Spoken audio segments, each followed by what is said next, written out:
If your job at a healthcare facility includes disinfecting against viruses, you know prevention is the best medicine, and maintaining healthy spaces starts with a healthy cleaning routine. Grainger's world-class supply chain helps ensure you have the quality products you need when you need them, from disinfectants and cleaning supplies to personal protective equipment, so you can help deliver a clean bill of health. Call 1-800-GRAINGER, click Grainger.com, or just stop by. Grainger, for the ones who get it done. Hey guys, welcome back to another Weird Wednesday. I'm Ashers, and this is... Pedo. And also... Tobias Wayland. You hear that, guys? We have another guest this week. We've had a lot of really great guests lately. This has been really, this has been a lot of fun. Tobias, how are you? I'm doing great, thanks. Good. Thanks for having me, of course.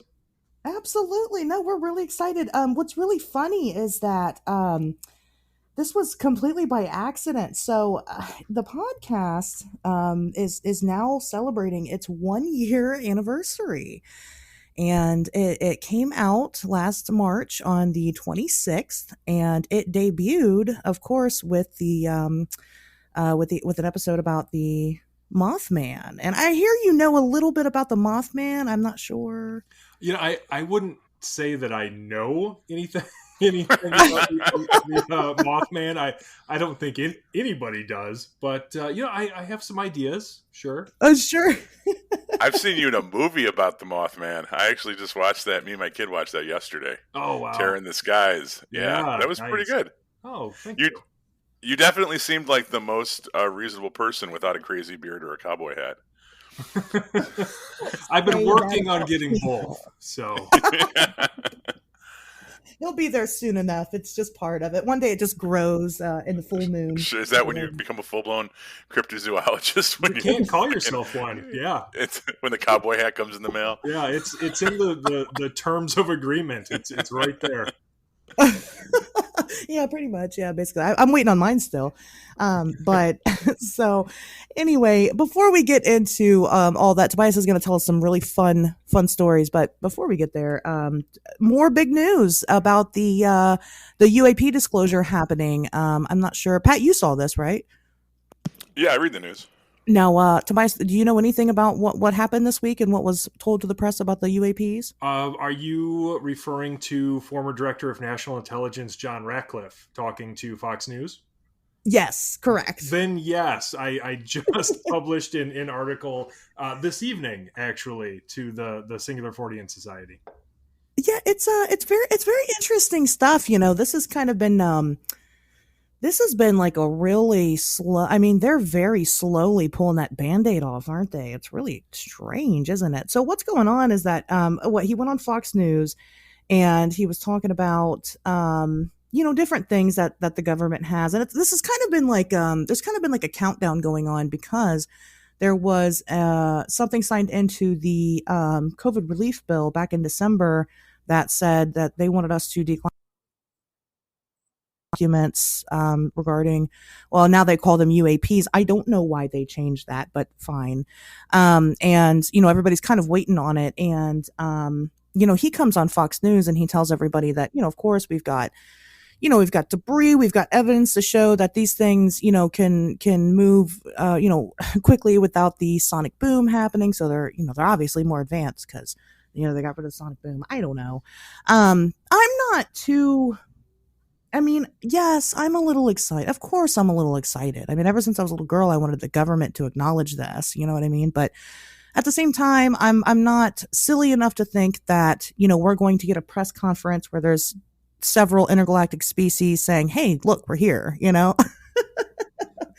So, I don't know. Pat, what do you think about it? It feels like they're rebooting the UFO phenomenon. It feels like they're casting a new Batman or something, you know what I mean? Like they have the new slogan, they have the new lingo, right? They're rebranding the phenomenon. It's definitely taking it back to the origin story. We're not talking about beings, we're talking about crafts. We're just talking about, UFO like craft footage and stuff like that. There's been no discussion of who's piloting them or intelligences or abductions or anything like that. Hmm. We're just basically going back to the bare basics, which is lights in the sky. And it's weird, man. I don't know. I know we've kind of every time this something in the news happens, which is probably like every month or two. I Yeah. feel like we have this discussion, but yeah, it just feels like a rebranding of something that they're trying to like just drag it back out and do this whole thing again. You know what I mean? Like Yeah. they're like they're making a, like they're rebooting a movie series or something. You know? Yeah, yeah. I could, yeah, I mean, I could definitely, I definitely see where you're coming from. It is kind of a new, like a fresh take on aliens and extraterrestrials and things like that. Tobias, what do you think? I know you said you just put out an article on it. So what are your thoughts? Sure. Well, this has been a long, frustrating few years, I think, for Hmm. people waiting for government UFO disclosure. And, Yeah. I kind of like what Pat said. I mean, it really sort of feels like they're not, I mean, nobody's treading on any new territory here. Right. This is a government admission, if it even really is that, because you'll notice, like, when you have people who will actually come out and talk about it, like former director Ratcliffe, or like Senator Rubio, people Yeah. like that involved with government, they'll come out and they'll say, well, yeah, something is probably happening. We don't know what it is, but it could be like a foreign threat or something. Yeah. Um, and so it's just very unsatisfying. And I think, if I was a conspiratorial kind of Yeah. person, I would suspect that this was just some sort of government obfuscation or distraction. And we'll probably never see anything really come out of it. But the optimistic side of me wants to believe that, maybe something interesting can be learned here. But at this point, um, I just don't know. I guess I'll have to wait and see, just along with everybody else. Is Yeah. I'm Go not I'm ahead. sorry. I'm not totally up to date on all the people from Washington that have kind of broken rank and talked about this. But and this isn't getting overtly political, but does there seem to be a strong Republican bent to it? Boy, and I was just thinking about that. Yeah, So, well, that kind kind of of. fits in with Coast to Coast. If you listen to Coast, it runs the game. And I mean, you should also. I'm assuming anyone that listens to this podcast knows what the fuck Coast to Coast is. But like, they do kind of have. If you look at their listenership, I mean, they do kind of have the survivalism bent. They do kind of have. It's not super like Unabomber right wing, but I guess there's kind of there just has that feel to it now that it's coming from the military. You mentioned Mark Rubio, who was obviously a Republican candidate for president, but it's just so weird the way that it's being framed now. And what you said about it being like a distraction, or that one could argue that it might be some kind of distraction. I almost wonder if it's gonna lead to the admission of some kind of secret space program that other countries might have, and that because now we have this new branch of the military that's starting, and people for a long time have said that, well, not like conspiracy people, but that what are kind of reported as UFOs aren't necessarily otherworldly craft. It could be based on that technology, but what you're seeing is like the test flights of stuff for a secret space program. You know what I mean? Um, so maybe that's how we're getting into that conversation of more off-world trafficking or politics or whatever. Yeah, I mean, maybe. It. I guess it seems as likely as anything to me. Just because, again, they. It seems like they have taken some care to frame this in such a way that it doesn't have to be aliens. Like it doesn't have to be the thing everybody wants it to be. You know, most people, I think, interested in UFOs, at least arguably, are sitting there with their fingers crossed, hoping it's finally extraterrestrials.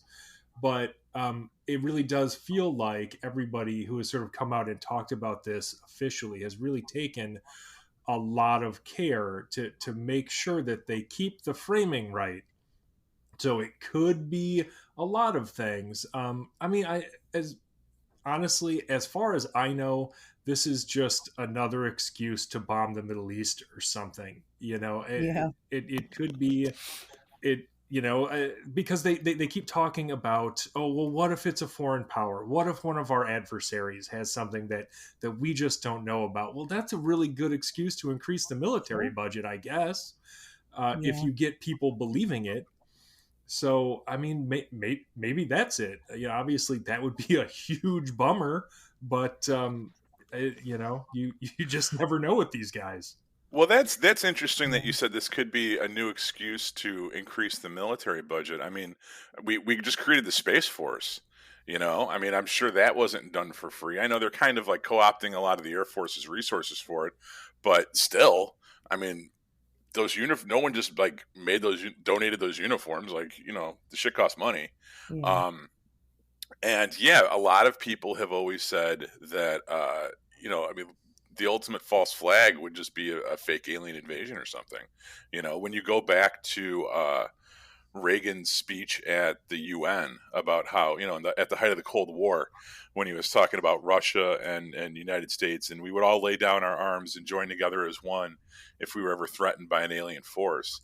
And a lot of people, when that happened, were like, oh my God, that's some kind of like sideways admission of there being an alien presence.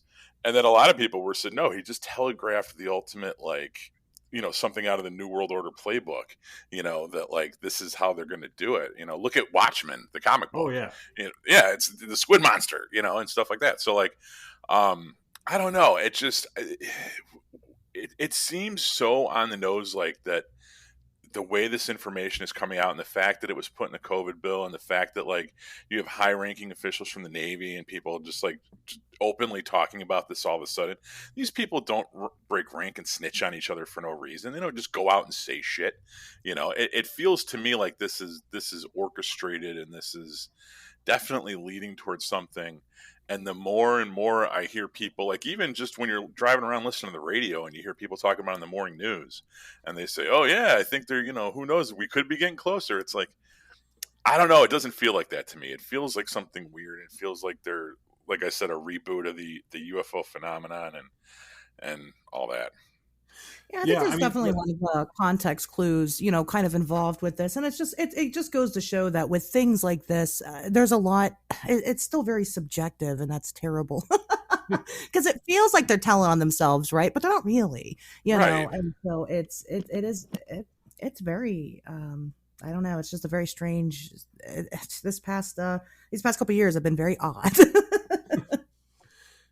Honestly, the one thing that I kind of look to for at least some optimism is the number of like Navy pilots or military personnel who have been willing to come out and talk about their own experiences with these Yes. with these, whatever they are, this what do they call it now? Unidentified aerial phenomena. Yeah, the UAPs. It's always going to be UFOs for me. By the way, I can't get with UAP. But anyway, like the number of just relatively normal people, frankly, you know, the rank and file military personnel who have come forward and said, no, I saw this, I witnessed this with my own eyes. It was real weird. It was nothing that we have or could have.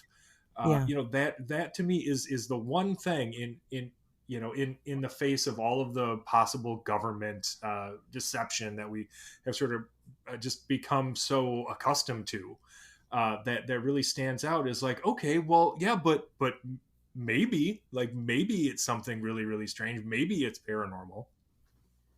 Yeah. Yeah, sure. Yeah. Well, and especially when you're in this type of business, I mean, you always want to believe it, right? I mean, you always Oh have yeah. that glimmer of hope. And I think that that's, definitely what's going on, here with a lot of us. And we're just waiting. We're just waiting to see what happens. And, who knows? Maybe tomorrow we'll wake up and they'll be like, oh, we just released all of this. And I mean, it's more homework for me to do, but I mean, I'm definitely going to read it all. I don't know. I grew up being an X Files fan that actually watched the X Files, and it didn't make me want aliens to be real. You know what I mean? You know what I mean? Right. Like, Yeah. did you actually watch the movies? Like, it's not. It doesn't always work out in our favor. Not that I'm. It's something that I lose sleep over anymore. But yeah, I'm not necessarily. I'm okay with it not being real, and I'm okay with us just testing. Like it'd be test pilot stuff or whatever advanced aircraft that we don't want to admit to or something. You know. Yeah, sure. Well, speaking of possible extraterrestrial life, guys, we have Tobias here for a reason. He's actually does some of these things, right? I mean, so Tobias, do you want to tell everybody a little bit about yourself and what you do and all that good stuff? Sure. So I am the head writer and editor and lead investigator for the Singular Fortean Society. And a little bit about the Singular Fortean Society. My wife Emily and I started that back in 2016, but it's really only existed in the form that it does now since probably January of 2017. Mhm. And for people who aren't familiar, because really the most common question I think that we get is, Fortean, like what is that? Yes. And so, for anybody who doesn't know, the word Fortean comes from it's somebody's name. It's from Charles Fort, who was Mhm. an early 20th century collector of weird news stories. And so, what he would do is he would collect all of these weird stories from all over the world, and he would put them together in these huge collections, and he would sort of speculate on the nature of these phenomena. Um, Often very tongue in cheek. He was a very entertaining writer, but he also had some very interesting speculations, like some very insightful stuff. And one of the things that he did was sort of present the idea of investigating these seemingly disparate phenomena holistically. He has one of his most famous quotes being, "One measures a circle beginning anywhere." So, sort of by looking at or examining any strange phenomena, be it UFOs or ghosts or cryptids, whatever, we can gain a better understanding of all of it, because there are Mhm. seemingly these weird connections. And Mhm. so that's sort of Mhm. the approach that Emily and I have always taken. We don't really specialize in any one area. We have collected and investigated, everything from UFOs to Bigfoot to Mothman to haunted houses, just you name it, really. And interestingly enough, that has, as often as not, proven to show some weird parallels. Yes. Um, Yep. and so, sort of what we like to do, obviously, is investigation. As people have come to know it in this field, but we also write news articles, go to conferences. We even have a paranormal art portal that Emily started. I mean, she's an artist herself, and so we do some sort of community outreach like that, really, because I guess that's where the word society comes in. Is that we always pictured Yeah. this as being something bigger than just us, right? Like we could have named it Tobias and Emily's Super Fun Paranormal Show, but Sure. instead we wanted this Fortean society that people could join and be a part of. And in that vein, we try to do as much cool community stuff and include as many people as we can. Um, but yeah, boy, that was kind of all over the place, but I think I covered most of it. No, no, you're totally fine. But I'm glad you actually kind of went more into detail about, what Fortean is, because it's because as a Fortean investigator myself, it's kind of difficult to explain to, um, well, first of all, regular people that aren't into any of this. I have a 9-year-old, and so I'll go to the parent teacher conference, and I have to tell them what I do, and it's awkward, and and then just my friends and stuff, and they're like, oh, I like ghosts, and I'm like, it's not just ghosts, it's not just cryptids, it's not just aliens, it's all of it. And something that's kind of been brought to the light for me recently is that I'm very, very new to the community.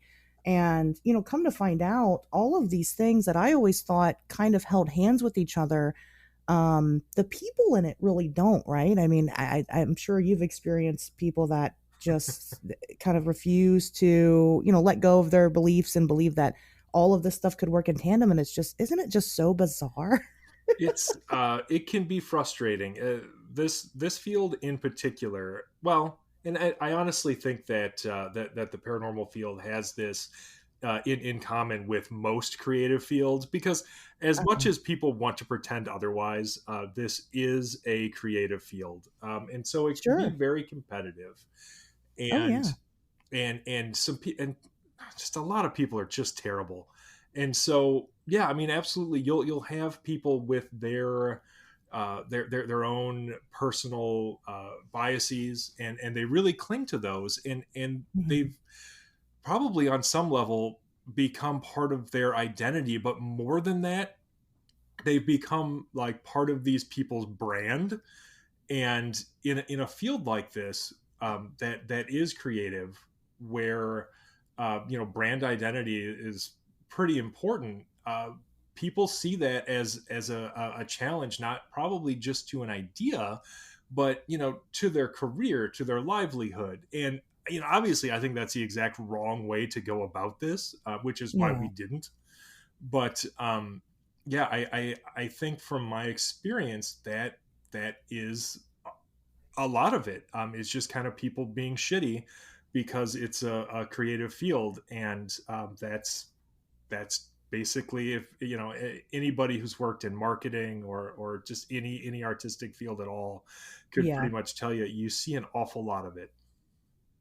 Yeah, absolutely. I agree. I mean, there was an instance the other day where I was watching two people argue about the goat man and about what the goat man is. And I'm like, guys, like calling each other names and getting very angry because they didn't believe in each other. And it's like, you know what? Why don't we all work towards maybe finding the goat man and classifying it, and then we can talk about what it is.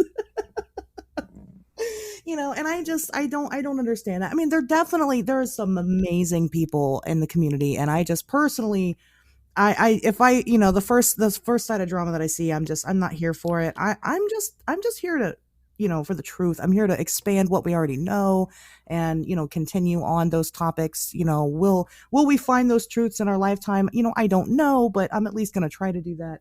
But no, like I said, I'm glad you kind of went into a little bit.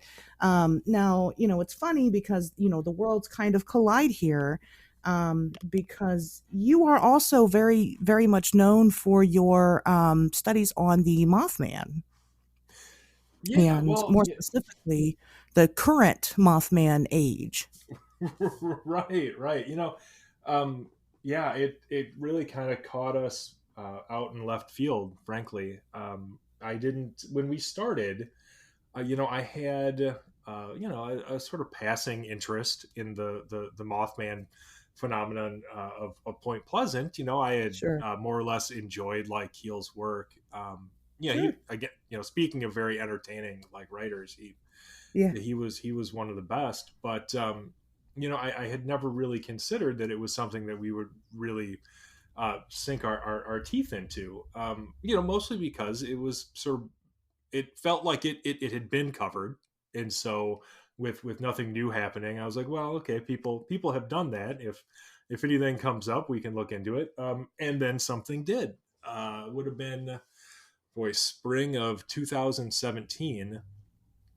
There were a trio of sighting reports that came through the Mutual UFO Network case Hmm. management system, And MUFON published a short article about them, and I had seen it, and I was like, well, I think this would make a fun article for our readers. I didn't really expect anything to come of it. For a couple of reasons. It didn't seem like they had a lot of information, and MUFON is not awesome about giving people details of their investigations.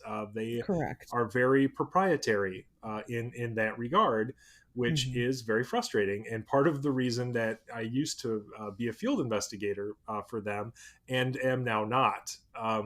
Sure. And Yeah. so, I had seen that come through, thought it would be cool. It was certainly interesting. And so I just wrote a short article of it for the Singular Fortean Society. And I literally thought that would just be it. And there wouldn't be anything else to it. And in the article, I related it a little bit to the Mothman sightings in Point Pleasant. But, at the time, and still, I try to be as objective as possible, especially when I'm writing a news article for the Singular Fortean Society. I don't want to put my opinion in there. But I related it just a little bit for context, and that was it. Didn't think we'd hear anything else about it. And lo and behold, next thing I know, we've got all of these sighting reports coming in to really at the time, these websites that I didn't know anything about, I hadn't really heard of. So Phantoms and Monsters and UFO Clearinghouse. And so after I had seen several of these sightings, coming through these websites, I reached out to the guys behind them and asked them if they wouldn't mind being interviewed. And so I met Lon Strickler and Manuel Navarrete that way. And they both agreed to be interviewed. They were both very pleasant, professional, forthright. When I interviewed them that first time, they didn't really have, it seemed, any sort of agenda regarding what they wanted these sightings to be. It was really more of just the sort of speculation that I think we find quite often in this field, which is usually, pretty harmless.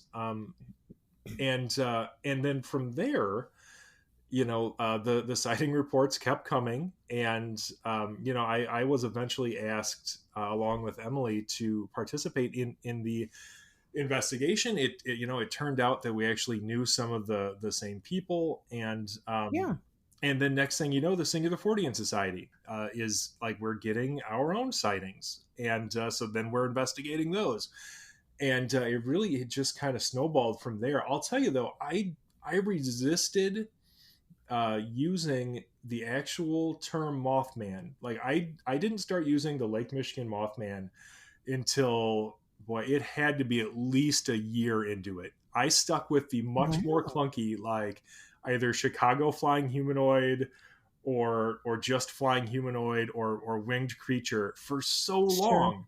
Well, because I didn't want to be seen as somebody trying to capitalize on a relatively well-known or famous cryptid just for attention. It took that long for me to go, okay, there's a lot of similarities here, and I can ignore them all I want, but that's not going to change anything. So I really should just go ahead and just dive in and just admit it and start calling it the Lake Michigan Mothman and just go from there.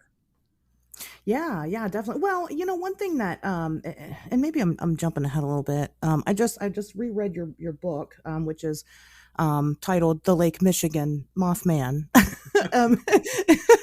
But no, I reread it, for this interview, and one thing that's always fun about it is seeing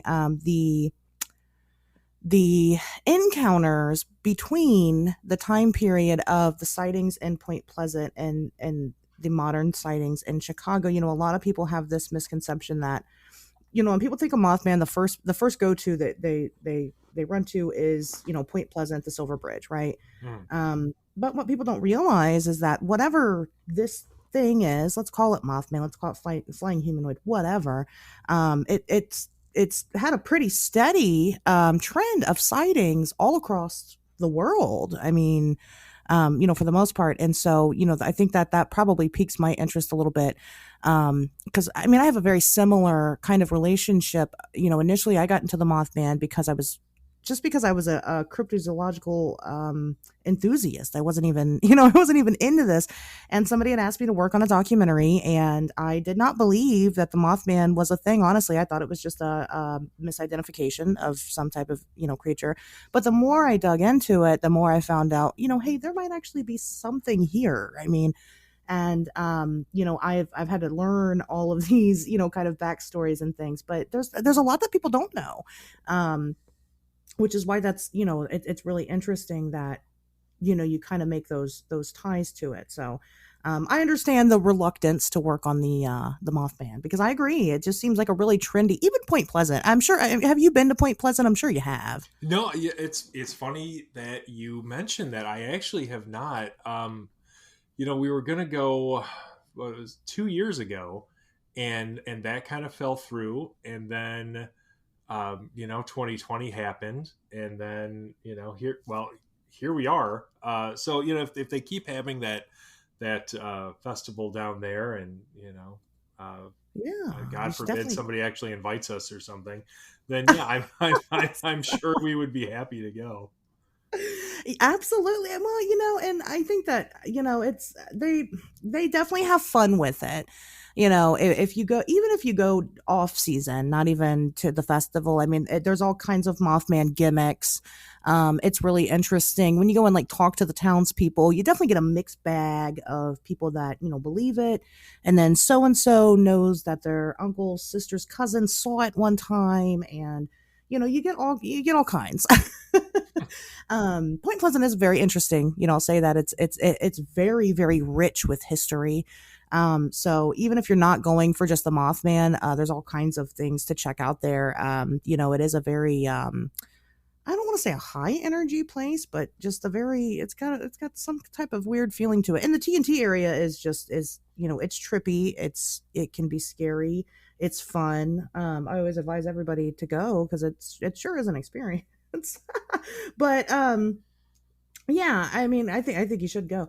So, getting kind of we'll kind of veer off of the Mothman for a minute, because like you said, you guys don't just do that.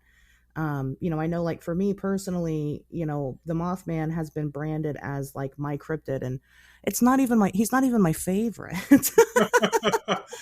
Believe me, I know exactly how you feel. And right.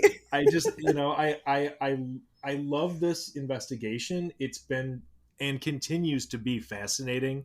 And I've talked to all kinds of very credible witnesses, and we've gone to all these different locations and Sure. investigated it. And I wouldn't trade it for anything. But yeah, I mean, nobody wants to be like the Mothman guy, right?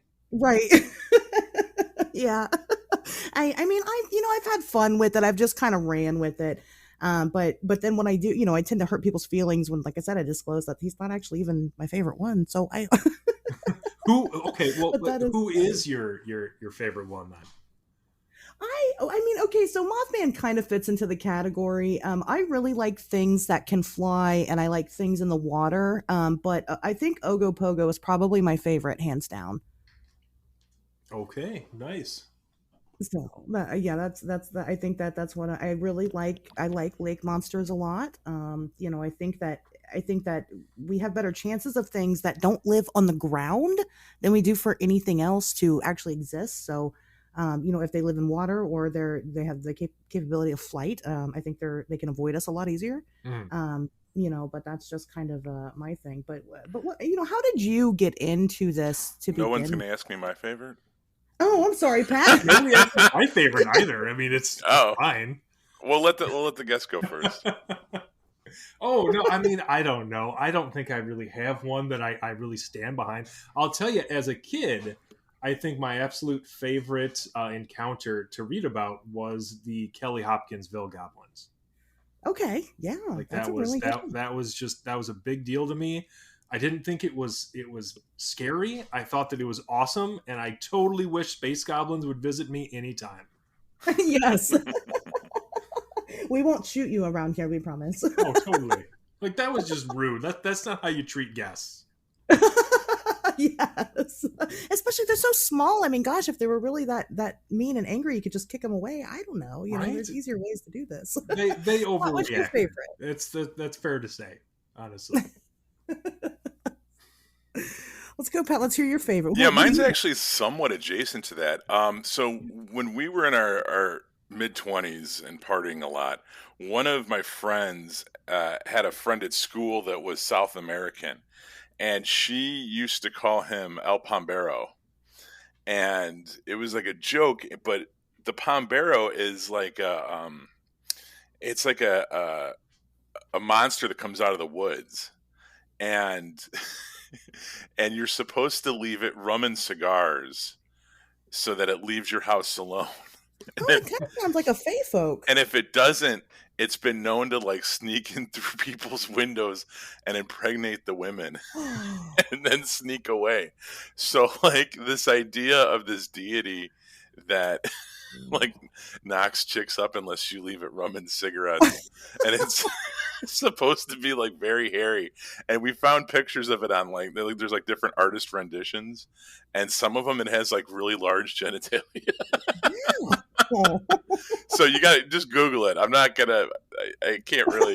You got to go down that rabbit hole yourself. But it's the Pombero, Pombrro, and yeah, that was always my favorite because it was one of those. But what's crazy is that like,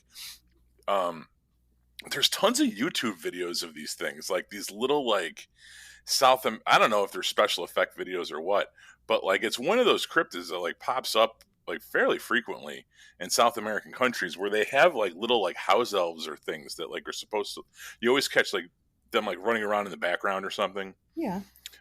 So maybe there's some truth to it, or maybe this is something that they have down there because there's a lot of forest still or something. But So in the videos, do they have huge dicks? No. Okay. No, I just guess in the it's safe for pictures. YouTube. Yeah, when the show comes out, I will definitely tweet some pictures of some of the Pombero picture, like artwork and stuff. We're gonna get some extra weird listeners this week. Oh, I hope so.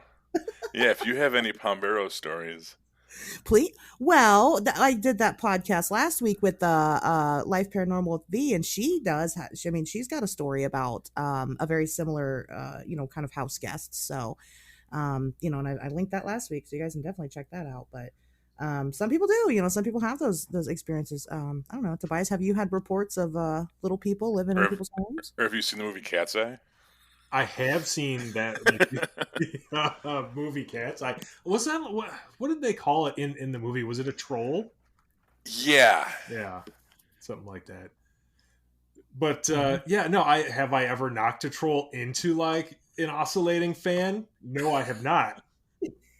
But You know what always freaked me out about that movie was the fact that it had like clothes that looked manufactured, and it had a little dagger, which meant that there was some kind of like blacksmith or something where he came from. Like, to me, the fact that he wasn't just like naked and dressed in rags with like a toothpick or something, the fact that he had like there was obviously metalworking and wherever he came from, that really freaked me out. right, there's a whole society. Yeah. Right, exactly.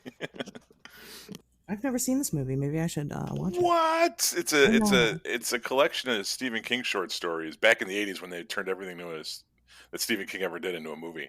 And there's that one that's when you talk about Cat's Eye, everyone always remembers the troll one. Right. But there's like another one where someone's trying to quit smoking, and I forget the third one.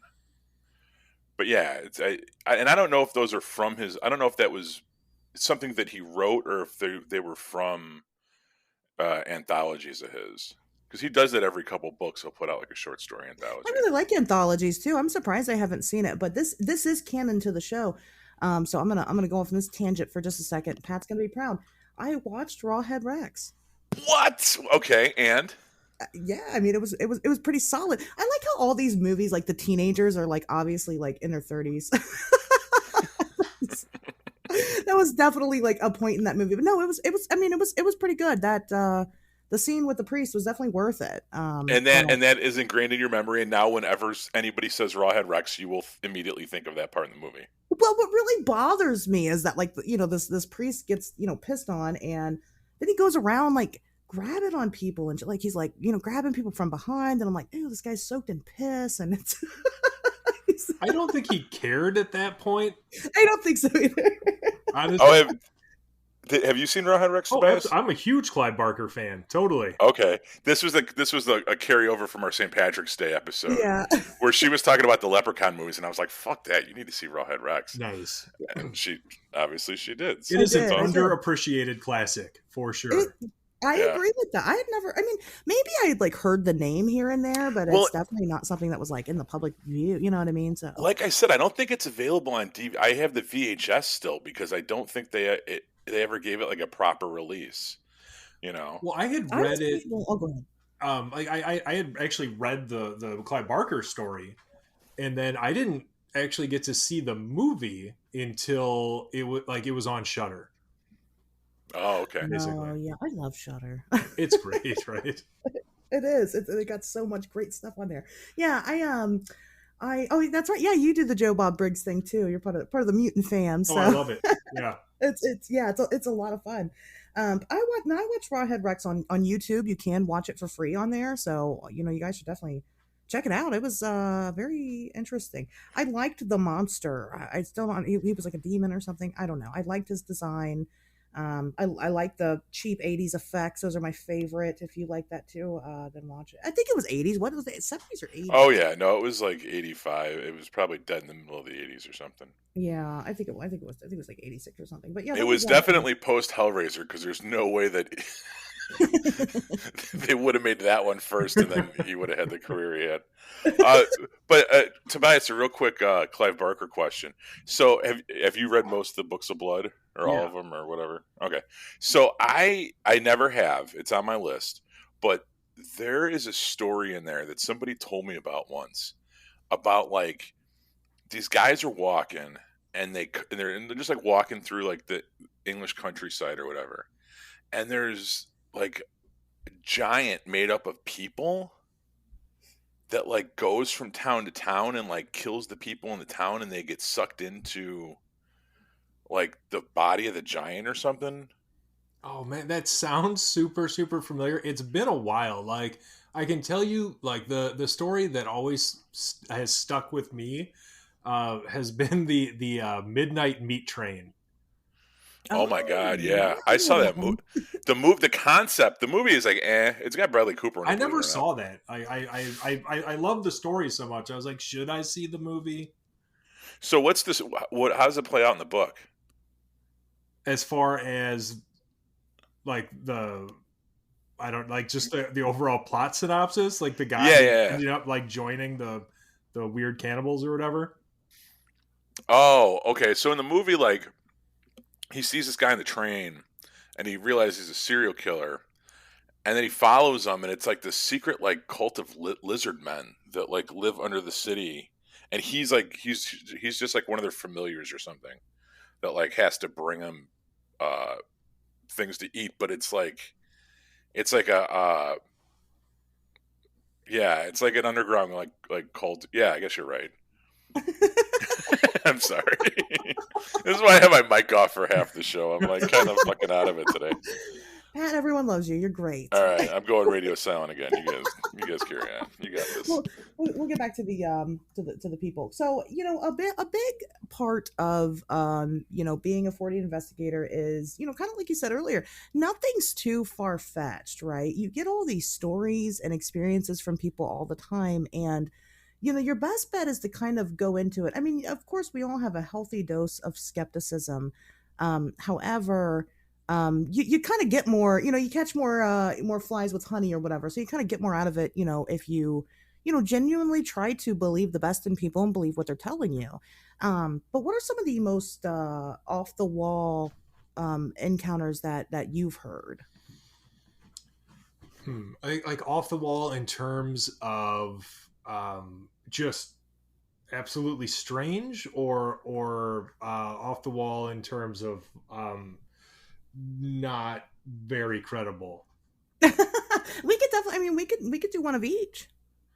Well, we've got all kinds of stuff from Sure. people. I would say I'll go with the not necessarily super credible one first. And this one I will always remember. I had a guy who reached out to us because he was sure his house was haunted.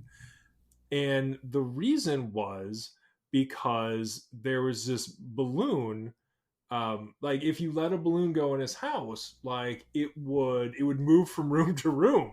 And I Oh. was just like, okay, but air currents, like they're in your house. It's not a ghost. And he was like, yeah, no, it's not like that. And I was like, okay, No, God, case closed. yeah, right. And I was like, well, okay, well, what's it like? And then I never really heard from him again. Oh, okay. So, I was like, if you've got a video of this balloon shooting around in a way that just couldn't possibly be air currents, then by all means send it over. But I feel like he might have just been embarrassed because it was probably air currents. Oh, I kind of feel for him a little bit. Poor guy. He's probably. Right. I don't think he buys balloons anymore. Yeah, no, I mean, I saw my dog get just terrified by this balloon we brought home once, and it might have been, I don't know, fairly similar, because the dog just couldn't Probably, yeah. understand why it was moving. He didn't know why it was moving. He just knew he didn't like it. Dogs really don't like balloons. They really No. don't. Our two dogs, they don't like them either. They're like, they're not having it. Yeah. So I saw a video one time of like somebody had like a SpongeBob balloon and the dog was just absolutely petrified. Aw. Poor thing. Okay, that's a good one. Okay, well, how about a something that's genuinely strange? Sure. So, well, actually, this was a pretty recent one, and it sticks out to me because it was one where Emily and I went on site, and we actually had something strange that happened to us while we were there. This was one of the Lake Michigan Mothman sightings, and this was just at the end of November last year. And Mhm. so this came to us originally from Jesse Durdell over at the National Cryptid Society. Yeah. And yeah, he's a great guy. And well, usually whenever he gets one of these weird flying humanoid reports, and it's anywhere around Lake Michigan, he'll send it our way as well. And so he was able to put me in contact with these two young women in Oregon, Wisconsin here. And basically they had been out driving one night because they're really, I mean, this is right in the middle of COVID, and there really wasn't, there's nothing for anybody to do in Oregon anyway, as far as I Yeah. know, especially if you're 18.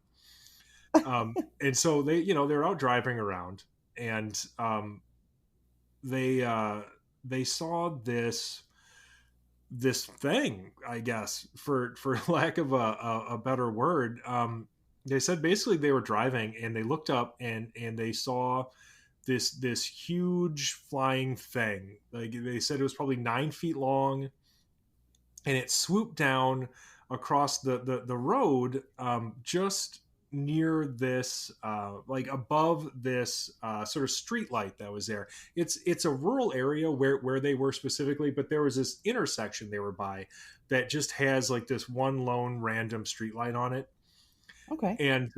And so it was near this light, and they see this thing swoop over the road and like off to the side, and they lose track of it. And like they're sitting there and they're thinking about it, they're sort of speculating on what it could have been, and they're ruling out things like deer or anything else. Sure. Although I guess I don't know how it could have been a deer under the circumstances. Well, stranger things have happened. Right, yeah. And so I guess one of the young women's first thought was sort of like it had to be some kind of pterodactyl or something. Okay. And so they continued driving. Like they definitely freaked out, but I think after talking to him, they had that sense, I think, that only young people have of Mhm. seeing something or experiencing something terrifying, but just finding it exciting instead. Oh yeah. I think that's where they were at with it. And so Mhm. they're like, well, let's drive around it and see if we run into it. And so while they're driving around, they noticed that in this spot the same spot that they had seen this thing at, their radio keeps getting all staticky, and it's playing a radio station from like a different frequency, and so that that seemed very very strange, obviously, and just in that one spot. And so they come back even later, and right around that same area, one of the young women sees this thing standing out in a field. And she described it as being this this bulky winged creature with these red eyes standing out in this field. And they continued driving, and didn't see it anymore after that. Although I think one of the young women did say that she had seen it briefly after, on a separate occasion. But in any case, I mean, this was a particularly interesting sighting report for us for a few reasons. Because one, I talked to these girls, and they were very sort of forthright. They definitely didn't seem like they were hiding anything. I mean, full disclosure, like they had, like they did already know about like the Mothman and everything else. And so I thought, well, these young women definitely seem like they're not trying to get anything out of this. I believe that they saw something, and they are very excited about it. And so we should probably go out there and just kind of do what we would normally do, which is get the lay of the land and sort of confirm all of the details that we can. And so, we went out there, and we drove around the same spot. And I don't normally have the radio on, if we're going to actually go out somewhere. But I thought this time I'm going to have the radio on. You never know. Maybe we'll get some weird static or something. And, we set up our cameras in the car with us, just so we could record the area as well. And, and we drove back and forth a few times, and, I didn't see any Mothman or anything. And the radio seemed like it was working okay. And so I was like, well, I guess you always hope for something to happen, but, it doesn't all that often, frankly. And so, I was like, well, okay, well, I guess let's just go home, and we'll review this footage and sort of see what happens. And it wasn't until we got home and started reviewing our footage that I noticed there was this weird crackling sound. And it was on, we had actually recorded with two cameras, and it was on both of them. And I mean, I couldn't understand why. It couldn't have been from the car's ventilation or anything similar. It wasn't anything to do with like our radio, and it hasn't happened before or since, except for one other time when we went back to the same area to see if it would happen again if we recorded with more stuff, and it did, but it was quieter for some weird reason. And so I don't know. It was only in the one spot of their sighting too. So like literally on this footage, it's recording fine. There's no weird like audio interference at all. And then we cross this invisible boundary into this sighting area, and all of a sudden you start hearing these weird like pops and crackles and stuff. And then we drive out of the area, and it stops. And then we can drive back in, and it starts again. And so that that was something that kind of stuck with me, for obvious reasons, because it was just so strange. I even went back again to look to see if there was like just anything, an electrical transformer or a ham radio tower or just anything at all that I could see that might explain this happening in that particular area. But I couldn't find anything. And it was interesting too that it lessened that second time. People talk about things like window areas, for instance, right? And so like the immediate thought I had was, okay, what if and I had no reason to not believe them, frankly. So like, what if these young women, like they weren't lying, because they didn't seem like they were lying. I didn't at least see any motivation for them to. And what if they weren't mistaken? What if there was some weird window, and the window just kind of slowly closed over the course of several days, and that was the end of it. So yeah, I don't know. That was that was a an off the wall one, I guess. Yeah, you definitely run into some stuff. My most off the wall one was this guy who had the biggest penis in the world, and he said it's She because he's actually an made him alien. come on the show. Wait, what? I had to talk to this guy. That can't be real. He did. No, well, I don't know. I don't think it was either. But I mean, the dude exists. Oh, for real? Okay. I was like, is this a weird No, joke? listen, Oh, I don't understand. No, I saw no, it. he Okay. was schizophrenic. No, it's not. No, it's really not. He's definitely I think he's definitely mentally ill. However, I've seen his penis, and I can confirm that it's probably the largest in the world. I don't know if it's because he's an alien, but unfortunately, the guy he's so kind of off the wall there that I don't think anybody will ever figure it out really. But that's it is a famous story on the show, because we did a show with Wow. How could any subsequent guest ever top that? It wasn't until tonight. Honestly, it wasn't until tonight. I know. This is what it took. Wow. We could finally. Don't say that. We've had some good guests, but I can tell you that they're definitely not hung anywhere near like that guy was. So. Yeah. Maybe V was. I don't know. The, She's pretty. The window, like a pretty window powerful. opening, and No. like this kind of activity happening for just a brief amount of time and then stopping. That's something that, like, when we, whenever we start talking about like abductions and stuff, how that was so huge.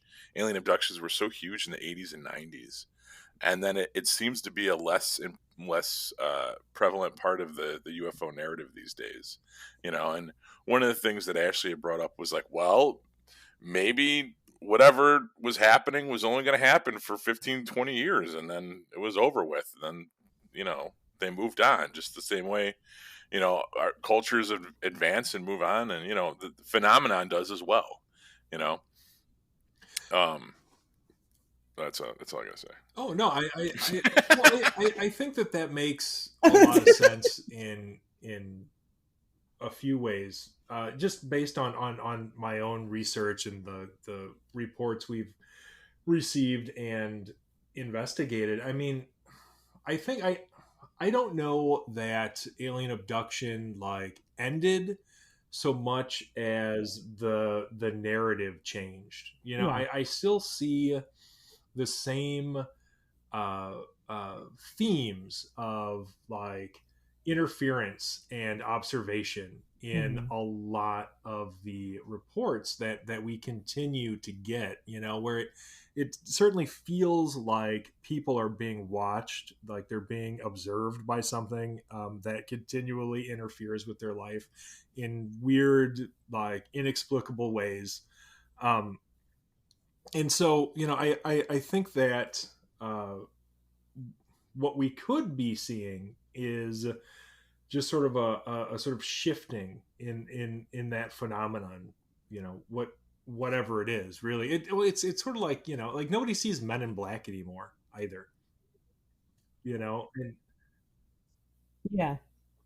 Yeah, you don't really have those. I mean, you had a lot of them, in the '60s and in some of the '70s, but that was really kind of it. They're just kind of dwindled down. And I agree. I mean, unless aliens have just gotten better at abducting us, which is kind of horrifying.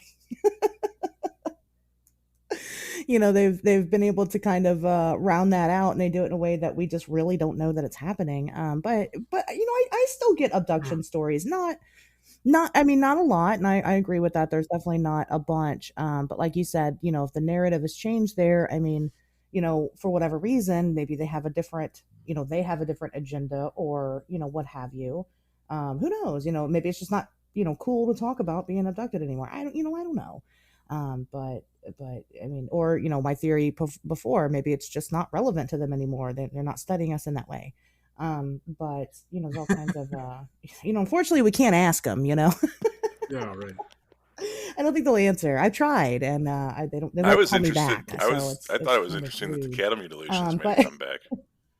That was another thing from last episode was the case in Oregon. The case is plural in Oregon, and that seemed like a throwback to the 80s and 90s too.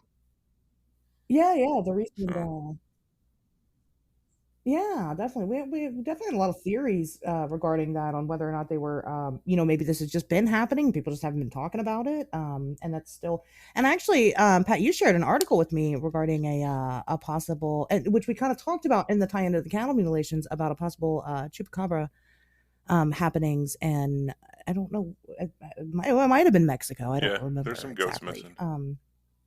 But that's kind of a similar. There's some missing goats, there's some missing, missing farm animals. So it's kind of along the same lines. Are they all the same thing? Are these different creatures? It is hard to tell, but definitely some interesting theories. I want to, before we start kind of wrapping up here, I want to kind of bring it back a little full circle. Tobias, what in all your research, because I don't want to give away everything. I want to encourage people to check out the things that you've done. You know what? Actually, I want to talk about this for a second. I today, just now today, I watched that Oh Expedition wow. X Yeah. episode that you were in. I did. What do you think about their Um, finished product? I think that, and this is sort of the nature of television.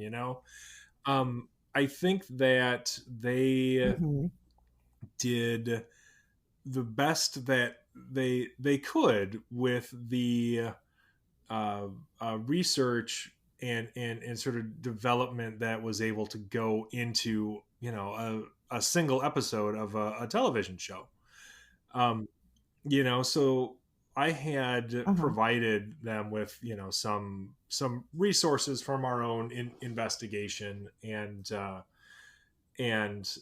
I don't blame, I think, anybody who has sort of the materialist outlook who uh, who would have approached the Sure. same cases that they chose to include, who would ultimately decide, well, there are probably Hmm. large birds could explain these.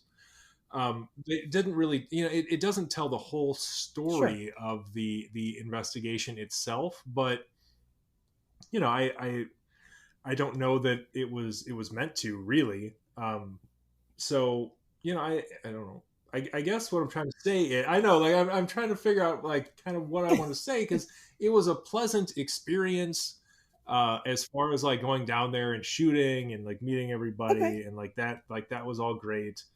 Um, but yeah, I mean, Sure. I think some of the sightings are probably misidentified large birds, even as many as like 40%, frankly, just based off my own like rough count of which ones I think could be explained by that. Yeah. But certainly not all of them could be, unless those are the only ones that you look at, in which case, of course, then they're all large birds.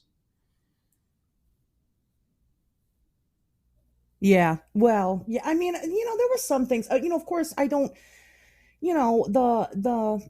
The kid in me that was really into these monsters, doesn't want to buy their theory. At the end of the day, but the adult investigator in me, I had some really nitpicky kind of funny things because I'm in Point Pleasant just about every other weekend. I could, I could take you all around the place. I know it like the back of my hand at this point.